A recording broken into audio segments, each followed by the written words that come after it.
नमस्कार दोस्तों, welcome to सरकारी स्टडी बेस्ड एजुकेशन। चलिए इस क्लास में हम बात करने वाले हैं जो हमारी एमपीसीपीसीटी के अंतर्गत 1000 क्वेश्चन की सीरीज़ स्टार्ट हुई है उसका अगला पार्ट।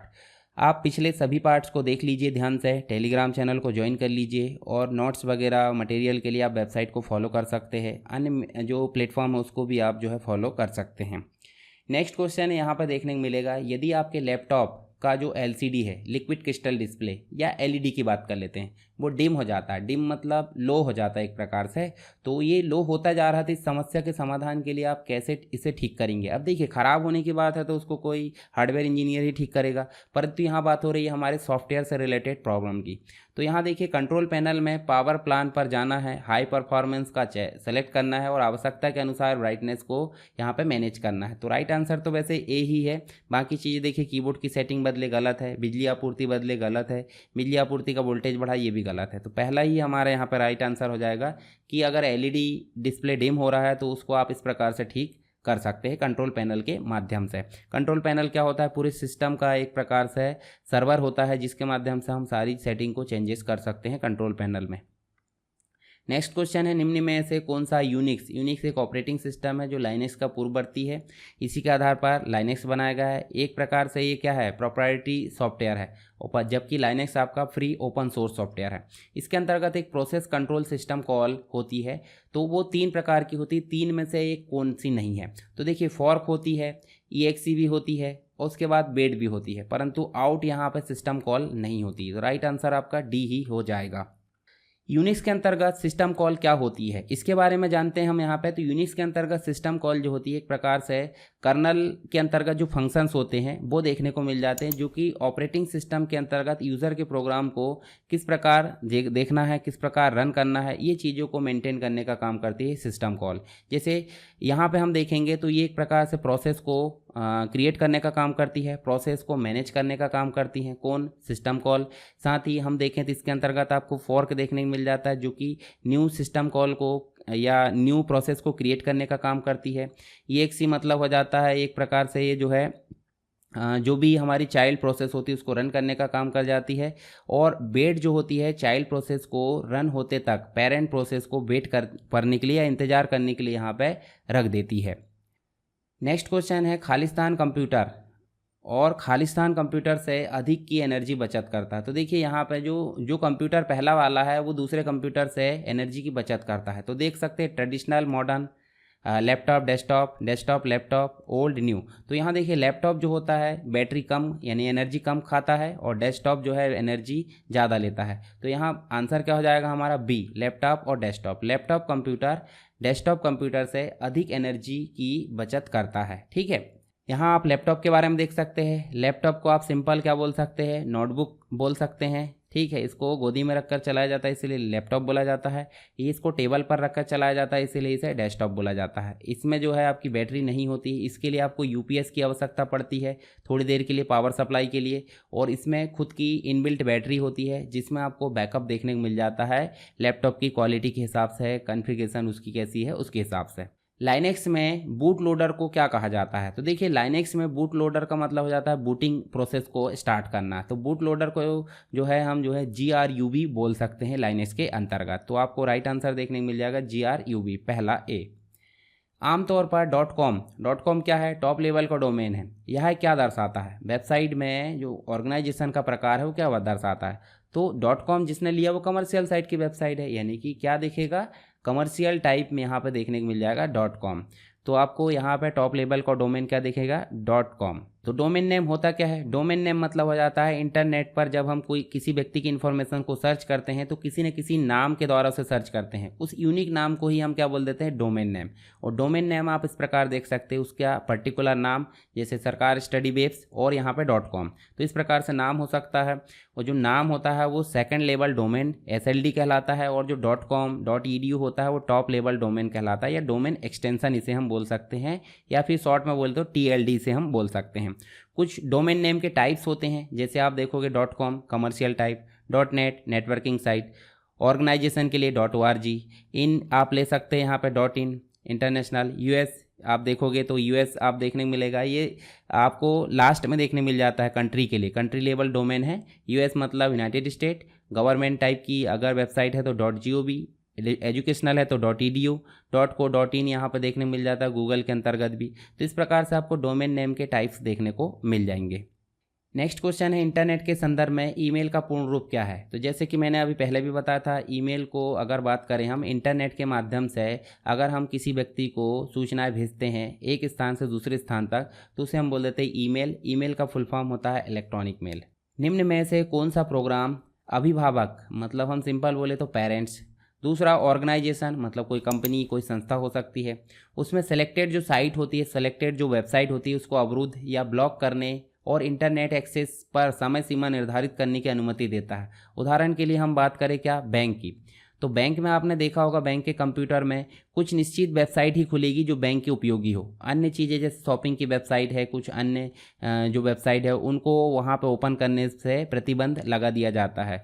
तो प्रतिबंध लगाने के लिए हम किस चीज़ का उपयोग करते हैं? प्रतिबंध लगाने के लिए हम उपयोग करते हैं वेब फिल्टर्स का। किसका उपयोग करते हैं? Web filters. यहाँ पर राइट आंसर हो जाएगा वेब फिल्टर्स।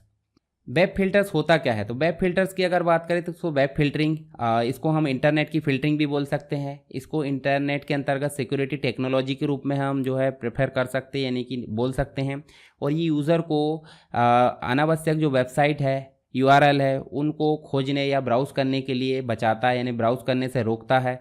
साथ ही एक प्रकार का हार्डवेयर या सॉफ्टवेयर हो सकता है। दोनों ही स्थिति में इसको फायरवॉल का हिस्सा बोला जाता है। क्या हिस्सा बोला जाता है?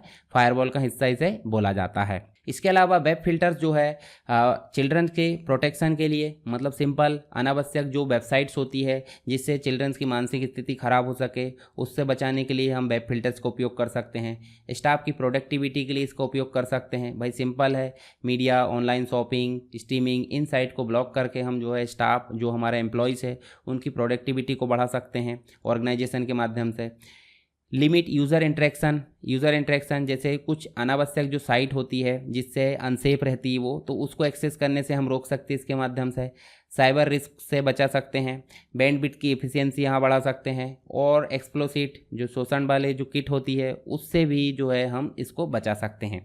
तो कुछ यूजेस है वेब फिल्टर्स के जो ऑर्गेनाइजेशन और पेरेंट्स इसका यूज़ करके अपने बच्चों और अपने जो एम्प्लॉयज़ है उनको यहाँ पे सेव कर सकते हैं। नेक्स्ट क्वेश्चन है, सूचना की छोटी फाइलें होती है। सूचना की छोटी फाइल कौन सी होती है? जो यहाँ पे खालिस्तान में बोली जा रही है, जो कि वेब सर्वर उत्पन्न करता है और वेब ब्राउज़र को भेजता है। मैंने बताया था ना, टेम्परेरी फाइल जो वेबसाइट सर्च करने के दौरान हमारे ब्राउज़र पर सेव हो जाती है, उन्हें हम बोल देते हैं कुकीज़। क्या बोल देते हैं? कुकीज़ बोल देते हैं। नेक्स्ट क्वेश्चन यहाँ पे, एक पेज से दूसरे पेज या फिर एक वेबसाइट से दूसरी वेबसाइट पर जाने हेतु निम्न में से कौन से शब्द का उपयोग किया जाता है? जब भी हम कोई वेबसाइट को सर्च करते हैं तो उसे ब्राउज़ करना बोलते हैं। तो यहाँ पर राइट आंसर क्या हो जाएगा? ब्राउजिंग हो जाएगा।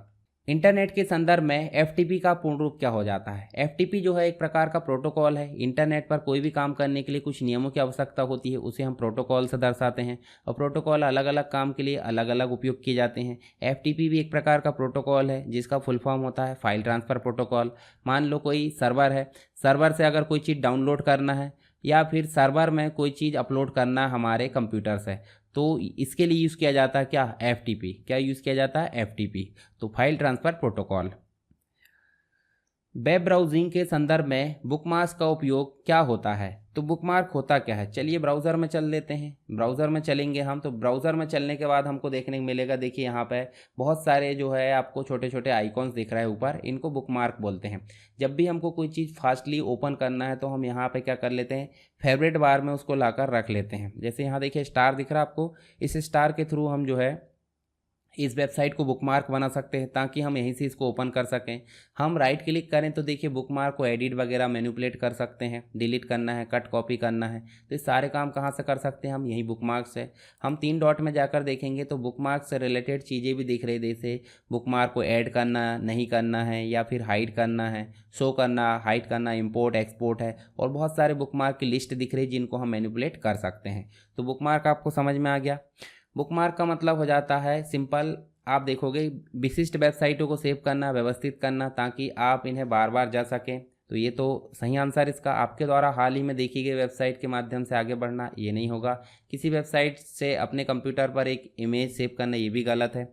एक छोटा अनुप्रयोग या एप्लीकेशन जो आपके अपने जो वेब ब्राउज़र में कुछ विशेष प्रकार की सामग्री देखने की अनुमति देता है। तो पहला यहाँ पर राइट आंसर होगा, जिसमें आप बार बार जा सकते हैं क्लिक करके। WAIS का जो विस्तार यानी कि फुल फॉर्म है वो क्या है? तो इसका फुल फॉर्म हो जाता है वाइड एरिया इन्फॉर्मेशन सर्वर। तो यहाँ पे आप देखोगे राइट आंसर इसका वाइड एरिया इन्फॉर्मेशन सर्वर यानी कि ए नंबर का राइट आंसर है। MS वर्ड 2016, 19 या 21 कुछ भी पूछ सकता है। उसमें कीबोर्ड शॉर्टकट जो शिफ्ट F3 है, इसका उपयोग एक साथ कितने ऑपरेशन के लिए किया जाता है? तो चलिए करके देख लेते हैं। यहाँ पे हमको MS वर्ड में जाना होगा और MS वर्ड में कोई भी टेक्स्ट इस प्रकार से सिलेक्ट करना है और शिफ्ट के साथ F3 दबाएंगे। एक बार तो देखिए कैपिटल हो गया, दूसरी बार दबाए तो देखिए स्मॉल हो गया, तीसरी बार दबाए तो प्रत्येक वर्ड में एक कैरेक्टर कैपिटलाइज हो गया और फिर चौथी बार दबाएंगे देखिए कैपिटल हो गया। इसका मतलब 3 ही बार ये काम कर रहा है। तो 3 बार क्या कर रहा है?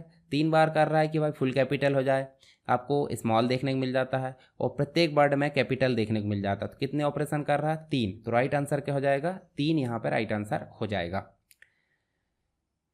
नेक्स्ट है निम्नलिखित में से कौन सा MS एक्सेल 2019 में से एक वैलिड सेल एड्रेस है? तो सेल एड्रेस की अगर बात करें तो सेल एड्रेस आपको कैसे देखने को मिल जाता है? तो देखिए आपको यहाँ पे देखने को मिल जाता है, यहाँ जो होती है आपकी रो होती है, रो 1 2 3 4 और यहाँ A, यहाँ B और यहाँ C इस प्रकार से।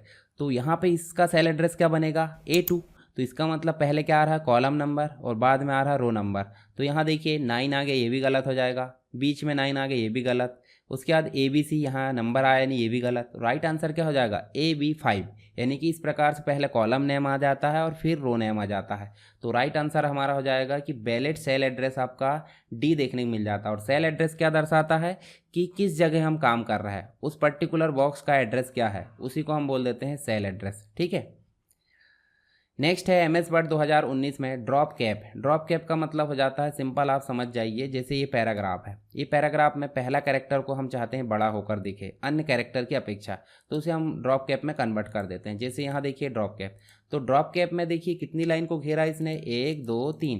तो यही पूछा जा रहा है कि ये मैक्सिमम 3 लाइन तो है, पर इसके अलावा भी हम और लाइन कितनी बढ़ा सकते हैं? तो इसके अलावा भी हम और लाइन बढ़ा सकते हैं। ड्रॉप कैप में आप जाओगे तो यहाँ देखिए आपको मैक्सिमम देखने को मिलेगी 10। कितनी बढ़ा सकते हैं? 10। तो ड्रॉप कैप में आप मैक्सिमम 10 लाइनों तक जो बड़ा कैरेक्टर उसको ले जा सकते हैं। राइट आंसर क्या हो जाएगा? B 10 number. किसी MS वर्ड 2019 डॉक्यूमेंट में कौन सा कमांड निर्दिष्ट टेक्स्ट और फॉर्मेटिंग की स्थिति का पता लगाता है और बदली करता है? निर्दिष्ट टेक्स्ट मतलब जो ढूंढा जाना वाला टेक्स्ट है, और फॉर्मेटिंग की स्थिति और उसकी रिप्लेस के लिए यहाँ पे जिम्मेदार होता है। तो फॉर्मेट है, सर्च है, लुकअप, ये तीनों तो नहीं होंगे क्योंकि ढूंढना है और रिप्लेस करना, तो फाइंड और रिप्लेस ही करेंगे। इसकी शॉर्टकट की हो जाती है Ctrl+H। क्या हो जाती है? Ctrl+H, जिसके माध्यम से हम इसका डायलॉग बॉक्स ओपन कर लेते हैं और किसी भी टेक्स्ट को ढूंढ सकते हैं। उस ढूंढे गए टेक्स्ट के बदले में उसे रिप्लेस भी कर सकते हैं। इसका डिटेल वीडियो आप देख सकते हैं MS वर्ड की सीरीज में। नेक्स्ट है, ये जो इस प्रकार का कैरेक्टर दिख रहा है बीच में डबल कोट के अंदर, इसे आप क्या कहते हैं? इसे देखिए टैब तो कहेंगे नहीं, आज के कैरेक्टर भी नहीं है, पैराग्राफ मार्क्स भी नहीं है, ये कैरेट है। क्या है ये? कैरेट है। ठीक है, टोपी हम बोल सकते हैं। ठीक है, देखिए यहाँ पे एक एग्जांपल दिया है राहुल, मतलब आप कोई भी मान सकते हैं। इसकी कंपनी का नाम है LTD। LTD मतलब देखिए LTD डॉट शामिल है। MS वर्ड में कंप्लीट रूप से अगर संक्षेप मतलब देखिए लिमिटेड होता है, इसका मतलब क्या हो जाता है? लिमिटेड। तो ये देखिए इसका अनुसरण करते हुए शब्द को स्वचालित रूप से कैपिटल कर देगा। मतलब हमने सिंपल लिखे LTD तो वो सिंपल क्या कर देगा? LTD मतलब ऑटोमेटिक बड़ा कर देगा। तो इसके लिए जो कैपिटलाइजेशन है उसको रोकने के लिए, मतलब हमारा जो शब्द लिखा है उसको वैसे के वैसे रहने दे, तो LTD ना हो, उसको रोकने के लिए हमको क्या करना होगा? उसको रोकने के लिए हमको ऑटो सेट एक्सेप्शन करना पड़ेगा, ऑटो करेक्ट एक्सेप्शन करना पड़ेगा, ऑटो करेक्ट करना पड़ेगा, ऑटो एब्रीविएशन। तो यहाँ पे हमको करना पड़ता है ऑटो करेक्ट एक्सेप्शन। चलिए देख लेते हैं। जब हम MS वर्ड में चलते हैं तो MS वर्ड में हम सिंपल क्या लिख देते हैं? मान लो हमने लिखे LTD, तो देखिए LTD लिखे तो कैपिटल हो जा रहा है, हो रहा है ना कैपिटल? जैसे इसको बड़ा करके दिखाता हूँ मैं, LTD लिख रहे हैं हम तो क्या हो जा रहा है? कैपिटल हो जा रहा है, जबकि ये कैपिटल नहीं होना चाहिए। तो उसके लिए हमको क्या करना होगा? फाइल में जाना होगा ऑप्शन में जाना होगा नीचे, और आपको यहाँ पे प्रूफिंग में जाना होगा, ऑटो करेक्ट ऑप्शन में। ऑटो करेक्ट ऑप्शन में आपको देखिए एक्सेप्शन देखने को मिल रहा है, ऑटो करेक्ट एक्सेप्शन, इसमें जाओगे और आपको लिख देना है LTD। क्या लिख देना है? LTD। और LTD लिखने के बाद ऐड कर दोगे, इसको ओके कर दोगे। ठीक है, इसको सबको ओके कर दो और अब लिख कर देखो LTD। देखिए यहाँ पे डॉट लगा कर करना होगा ना, तो यहाँ जो भी शब्द हमने दिए थे वो यहाँ पे कैपिटल नहीं होगा। क्यों? क्योंकि एक्सेप्शन में हमने अगर ऐड कर दी है, कहाँ से ऐड करेंगे? फाइल में, ऑप्शन में, प्रूफिंग में जाकर, ऑटो करेक्ट में, और यहाँ एक्सेप्शन में जाओगे। तो एक्सेप्शन में जाने के बाद जो LTD है इसको आप जो है यहाँ पे ऐड करोगे। LTD को आप क्या करोगे? यहाँ पे ऐड कर दोगे। ठीक है, और ऐड कर दोगे तो आपका जो कैपिटल है वो नहीं आएगा। जैसे मान लो मैं यहाँ पे लिख देता हूँ, देखिए कैपिटल आया क्या? नहीं आया, जबकि पहले कैपिटल आ जा रहा था। तो रोकने के लिए आपको पता चल गया क्या है? ऑटो करेक्ट एक्सेप्शन होता है। नेक्स्ट है, नीचे दी गई इमेज क्या दर्शाती है? तो देखिए लाइन स्पेसिंग तो है नहीं, पैराग्राफ भी नहीं है, मार्जिन सेटिंग देखने को मिलेगी। ये क्या है? मार्जिन सेटिंग का एक प्रकार है जिसमें आपको बड़ी मात्रा में मार्जिन देखने को मिल जाती है, पेपर साइज भी नहीं मिलेगा ये। और मार्जिन के बारे में मैंने विस्तार से MS वर्ड में बता दिया। जैसे आप यहाँ देखोगे तो MS वर्ड में जाकर आप लेआउट में जाओगे और मार्जिन में जाओगे, देखिए यहाँ पर आपको मार्जिन देखने को मिलेगी, वाइड मिलेगी, नॉर्मल मिलेगी। देखिए तो यहाँ पर आपको जो है नॉर्मल मार्जिन यहाँ देखने को मिल जाती है। MS वर्ड 2019 में होम टैब के किस समूह में आपको बहुत सारे प्रकार की जो सूची है वो देखने को मिलेगी? तो देखिए MS वर्ड में आपको क्लिपबोर्ड, पैराग्राफ, स्टाइल, फॉन्ट, ये सब ग्रुप देखने को मिल जाते हैं। जैसे आप होम टैब में चले तो क्लिपबोर्ड में आपको एक ही प्रकार की चीज़ें देखने को मिल रही, फॉन्ट में भी फॉन्ट से रिलेटेड, स्टाइल में तो एक ही प्रकार, एडिटिंग में एक ही प्रकार, पर पैराग्राफ में आप देखोगे तो पैराग्राफ से रिलेटेड भी, फॉर्मेटिंग से रिलेटेड भी, बुलेट्स नंबरिंग से रिलेटेड भी, इंडेंटेशन, सॉर्टिंग है उसके साथ भी आपको बहुत सारी चीज़ें देखने को मिलेगी। तो राइट आंसर आपका हो जाएगा पैराग्राफ। कौन सा? B, पैराग्राफ आपका राइट आंसर हो जाएगा। मॉडेम, जिसे हम सिंपल बोल देते हैं मॉड्यूलेटर और डीमॉड्यूलेटर, तो वही पूछा गया है कि एक केबल के माध्यम से इंटरनेट के एक्सेस हेतु इसका उपयोग किया जाता है, तो इसका मतलब क्या हो जाता है? तो मॉड्यूलेटर और डीमॉड्यूलेटर इसे बोला जाता है। राइट आंसर क्या हो जाएगा? मॉड्यूलेटर और डीमॉड्यूलेटर।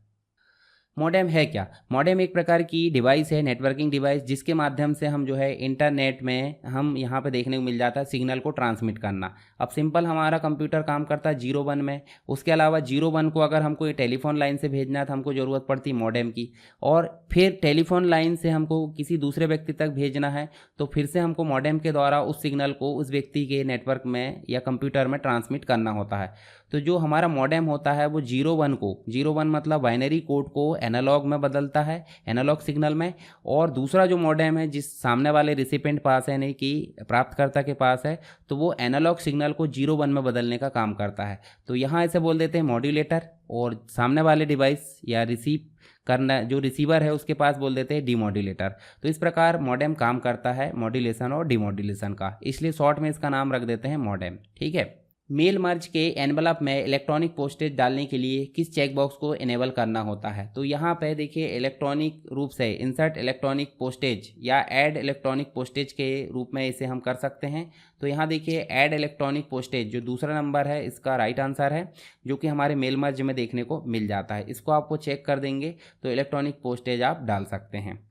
वीडियो कॉन्फ्रेंसिंग में एक ऑनलाइन तकनीक है जो विभिन्न स्थानों के उपयोगकर्ताओं को एक साथ एक स्थान पर जाए बिना जो है आपस में मीटिंग को अटेंड करती है। तो फेस टू फेस रूप से आपको यहाँ देखने को मिल जाता है वीडियो कॉन्फ्रेंसिंग में, जबकि ऑफलाइन नहीं है, लॉग ऑफ नहीं है, लॉकडाउन भी नहीं है, तो यहाँ पे आपको फेस टू फेस देखने को मिल जाता है। रिमोट मशीन से लोकल मशीन में डाटा प्राप्त करने, यानी कि एक सर्वर से अगर आप अपने कंप्यूटर तक डाटा लाओगे तो उसे क्या बोल देते हैं? उसे डाउनलोडिंग बोल देते हैं। और अगर यहाँ से ले जाओगे तो क्या बोल देते हैं? अपलोडिंग बोल देते हैं। और दोनों ही स्थिति में हमको एक प्रोटोकॉल उपयोग किया जाता है FTP। ठीक है, आप समझ जाइए इसको। जब आप एक ईमेल का रिप्लाई करते हैं तो निम्नलिखित में से कौन सी फील्ड ऑटोमेटिक रूप से फिल हो जाती है? मान लो एक ईमेल आया है और उसको आपने रिप्लाई करे, तो उसको रिप्लाई करे ना, यानी कि किस व्यक्ति की रिप्लाई करे? जिससे आया था, यानी कि उसका एड्रेस तो खुद ब खुद फिल हो जाएगा, यानी कि टू आपका ऑटोमेटिक फिल हो जाता है। क्या हो जाता है? टू ऑटोमेटिक फिल हो जाएगा। तो राइट आंसर भी आपका यही देखने को मिल जाता है।